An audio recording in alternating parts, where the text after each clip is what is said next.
Hello and welcome to another episode of Witches and Wizards Confessions channel.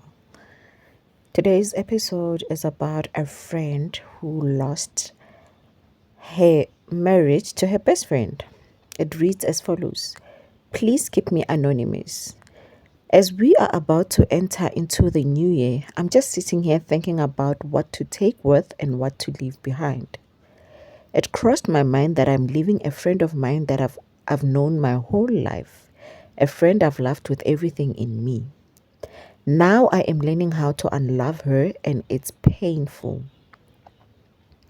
The pain that I am feeling doesn't even come close to the pain I felt when I lost my mom, because she was there for me through it all.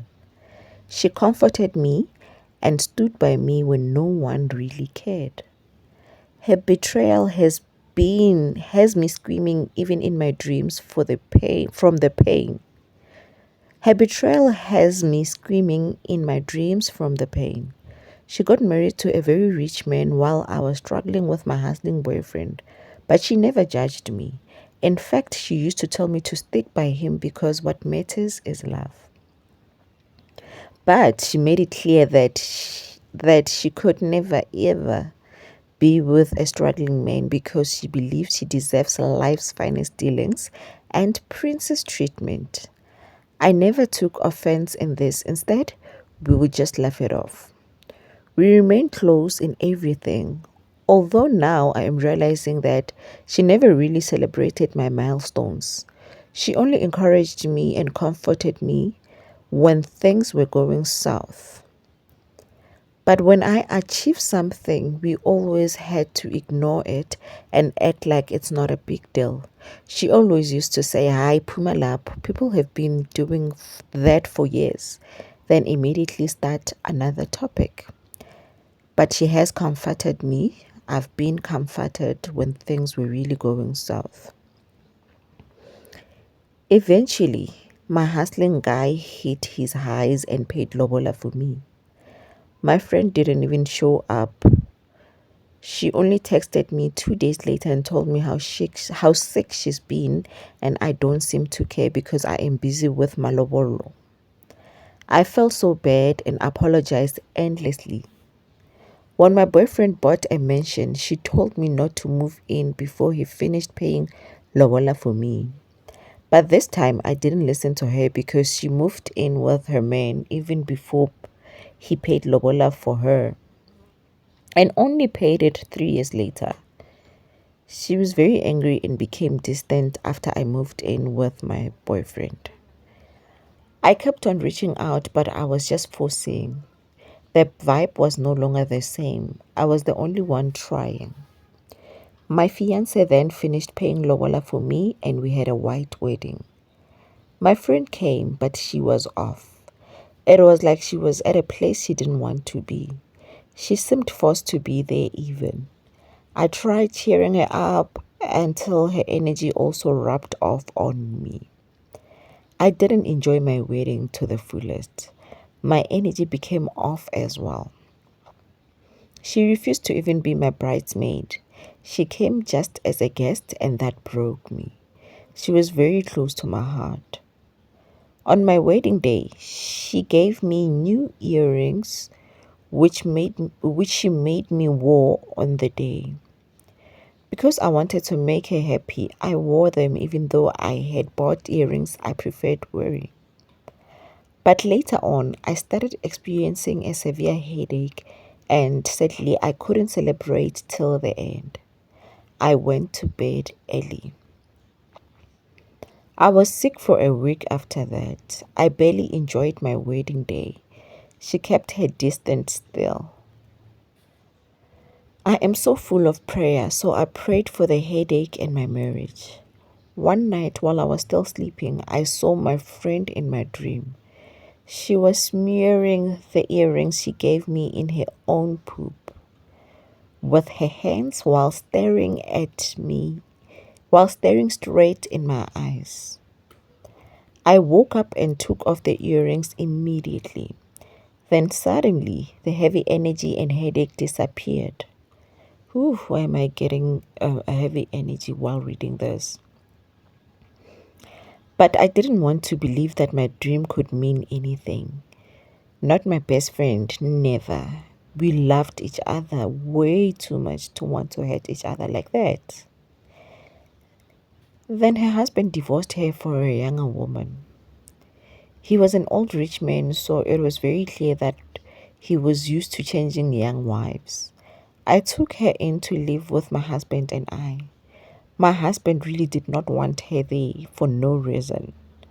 When I fell pregnant, he begged me not to tell my friend, but I had morning sicknesses and she was going to figure it out soon, so I told her anyway. I didn't want any awkwardness between us. Then she started being off towards me. One day she decided to go visit her aunt. Funny how she and the aunt couldn't stand each other, but she said she wanted to make things right between them, and I understood.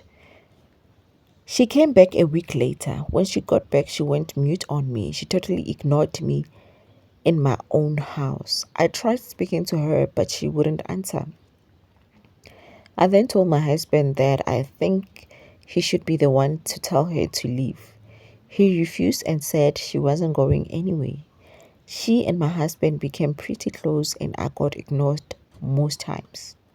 They would watch TV together till late. They would do grocery shopping together, and when I wanted to join them in anything they were doing together, I was always told that a pregnant woman has to rest. She stole my husband from me, and my husband stole my best friend from me. I was getting frustrated about this. It was like I didn't even exist, and my presence was a disturbance to them, or rather, an annoyance. I went to doctor's appointments alone, and my husband wasn't showing much interest in the pregnancy anymore. One day they went out to attend my husband's work gala dinner together. They didn't even discuss this with me.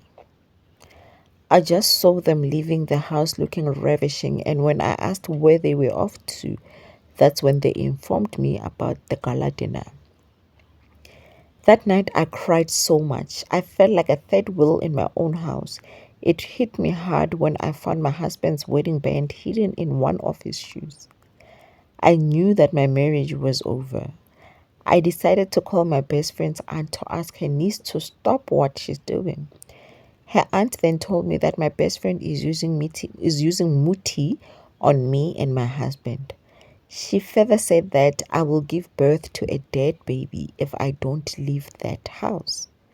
Leave my own house? How? I hung up. I didn't believe her because I knew that they didn't like each other much. Maybe she was just making this up. I went into my friend's room and in her closet, I found a pic of my husband and it was wrapped in a red wool. My face was smeared in black muti and my tummy had a needle piercing through it. There was also a bottle with my husband's name and her name on it, and it had a white wool wrapped around it. Out of shock and frustration, I broke the bottle and took everything and went and bent them inside the kitchen sink. I cried so much that day and they came back home early surprisingly. I attacked her right away, screaming and throwing her clothes at her. I wanted her out of my house. She ran off, leaving everything of hers behind to this day.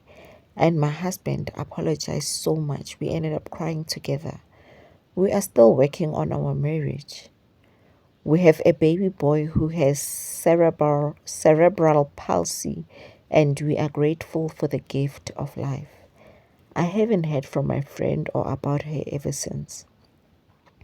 I hope wherever she is fine and has cleared her heart. I still wish her well. I still want her to eat, just not on my table. I am writing this so that a lot of you accept to let go of friends who never rejoice or celebrate anything with you. That should be the biggest red flag. I kept a snake in my life for far too long and it bit me. Luckily, I didn't die from the poison. I rose from it.